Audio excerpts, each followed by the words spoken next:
Le 9 mars 2025, le riz au lait est un dessert un peu caramélisé. Sa famille n'aime pas trop les chocolats occidentaux parce qu'ils sont trop sucrés. Je suis de plus en plus d'accord avec cette idée. Vivre sans fromage, mais quelle catastrophe. J'ai du fromage sans lactose. J'en mange parfois. Tant que je garde ma compréhension, ça me va. Pourvu que je garde ma compréhension. Ça veut dire que j'espère que je vais la garder.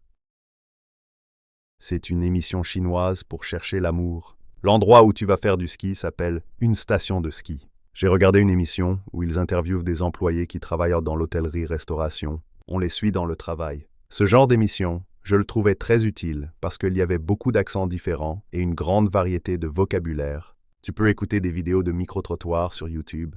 J'ai vu une émission sur l'aéroport le plus fréquenté du pays qui est à Londres. Les passagers étaient stressés parce qu'ils avaient planifié leurs vacances depuis longtemps. Une personne a planifié ses vacances. Beaucoup de gens ont planifié leurs vacances. Ils allaient toujours se plaindre auprès des employés qui ne pouvaient rien faire.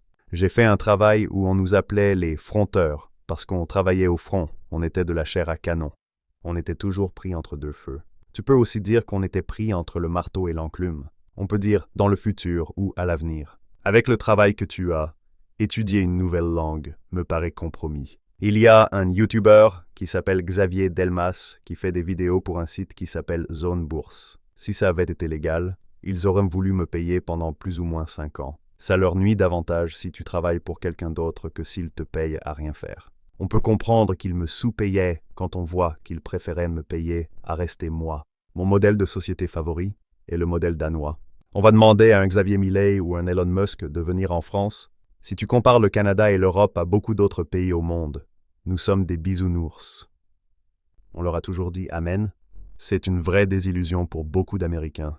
La plupart des Américains ne s'intéressent pas à l'actualité de pays qu'ils ne savent même pas placer sur une carte. Ils sont centrés sur eux-mêmes. Le lobby des armes aux États-Unis s'appelle le NRA et il a oublié de se soulever contre le gouvernement tyrannique. Tu dois regarder le film Idiocratie. Le gouvernement a essayé de faire des choses plutôt douteuses.